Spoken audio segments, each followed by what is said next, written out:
Welcome back to the Nemo Audio Project. As you could see, we're leaving the California coast behind, heading to Axpona 2026.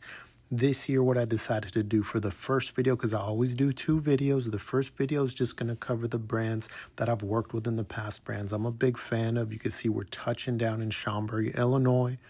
And tomorrow's video is going to cover other rooms. This first room, this is Access Audio.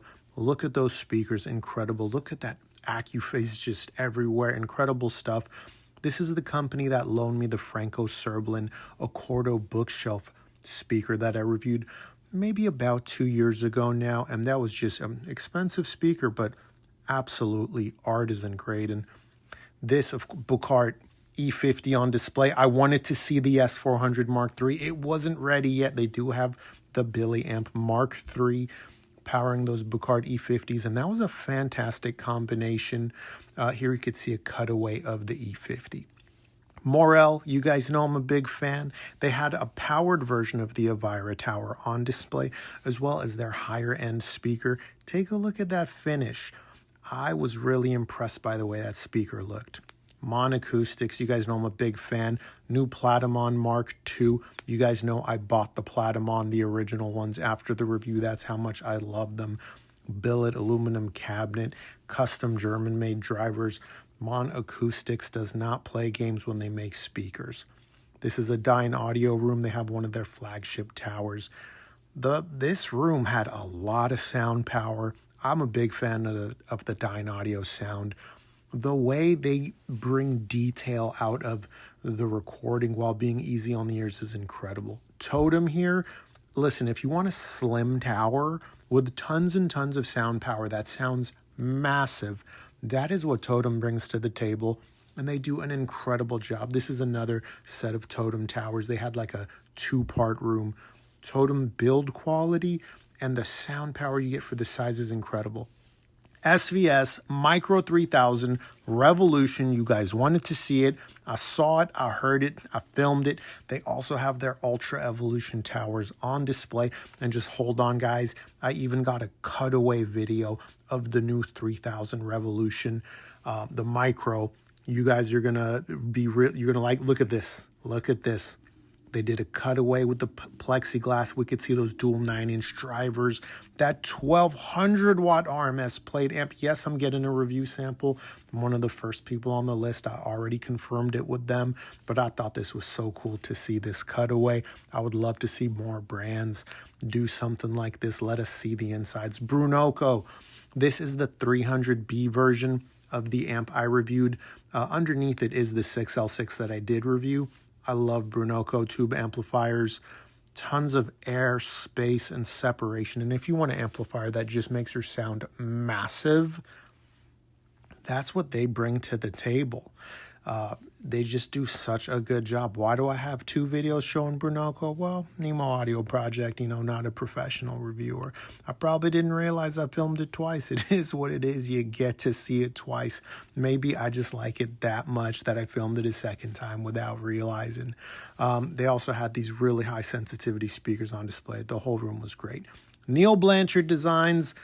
Look at this cabinet work. Neil Blanchard Designs sells plans. You buy the plans, you build the speakers yourself, their transmission lines, incredibly powerful bass, Geschelli amplification, of course, and I just love that two-tone finish. Philharmonic, super mini, new speaker. It wasn't hooked up today, unfortunately. Here's a new version of the BMR. This is like an upgraded version. Super BMR. How about that? You guys know I love the BMR.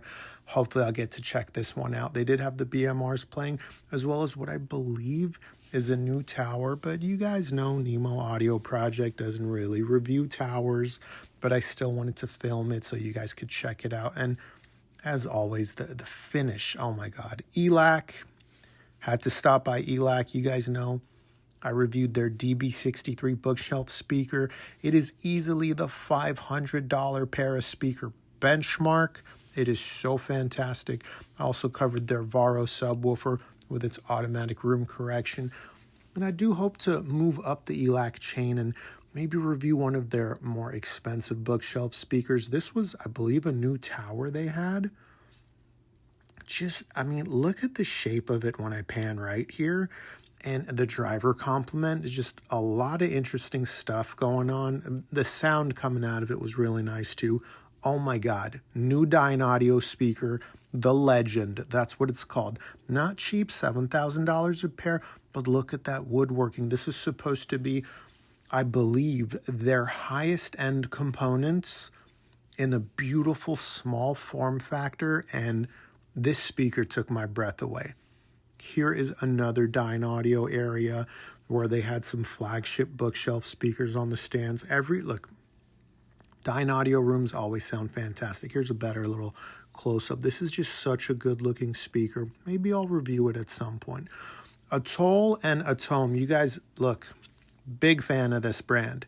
These Atome speakers, the Sirocco, that's the Sirocco bookshelf and tower, sound so good. I love them. The Atoll amplifiers, crazy value for the money. $1,700 for the N80 I reviewed, and I couldn't believe how good it was. Here's a little bit of a better close-up of that beautiful wood veneer on that Sirocco tower. If I reviewed towers, this would definitely be one I would cover.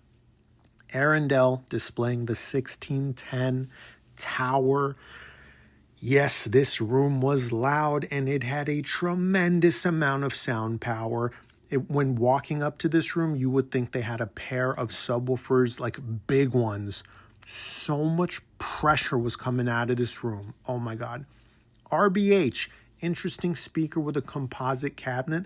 Look at those cables. Those are RBH cables. They just started making those. They also had a pair of their double stack subwoofers in the back. RBH knows how to set up a room. RBH always has one of the best sounding rooms. Look at the cables, crazy. Fosse Audio, these are prototype amplifiers they're working on. That little one, I want to review that little one. It is so good looking. Pause if you want to read what they have to say.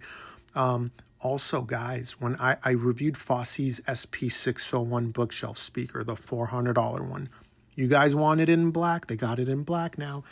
Emotiva had their nostalgia line on display, but look at this amp. This is a new integrated amp from Emotiva. I don't think it's out yet. I believe it's going to be about $2,500 with those VU meters. Sign me up. I want a review sample.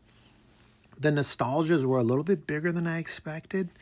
They sounded really nice, and they even came out with a matching subwoofer. Look at that, same wood veneer. And they were telling me they're going to have a smaller version of those nostalgia speakers, possibly. And here's a cutaway of those nostalgia. I guess you would call these towers, right? I mean, they're certainly not bookshelf speakers. The mid-range they were using was so beefy. They designed it themselves. It had a 3-inch voice coil. That really took me by surprise. Live Audio, you guys know I'm a huge fan of this brand. That's the Crescendo preamp, DAC, headphone amp, etc., paired with their new power amplifier, little micro guy. Look how small that is. It's a stereo power amp that can be run in dual mono. So you can either have just the 2-stack or a 3-stack and go dual mono. Radiant acoustics. Look, that's the billet aluminum front plate from the Clarity. These are some internal parts from the tower. And this room had a lot of power, guys. There was a lot of sound power coming out of this room, as you would expect. Strong, confident, controlled bass. This is another tower. If I reviewed towers, I would love to review this speaker, but you guys know I just don't have the space. Rel, you guys know, come on. You guys know, you already know, one of my favorites. They were showing off the T9X Special Edition colors. The gray really does it for me. The blue's also beautiful. They're all fantastic. You're going to see in a second.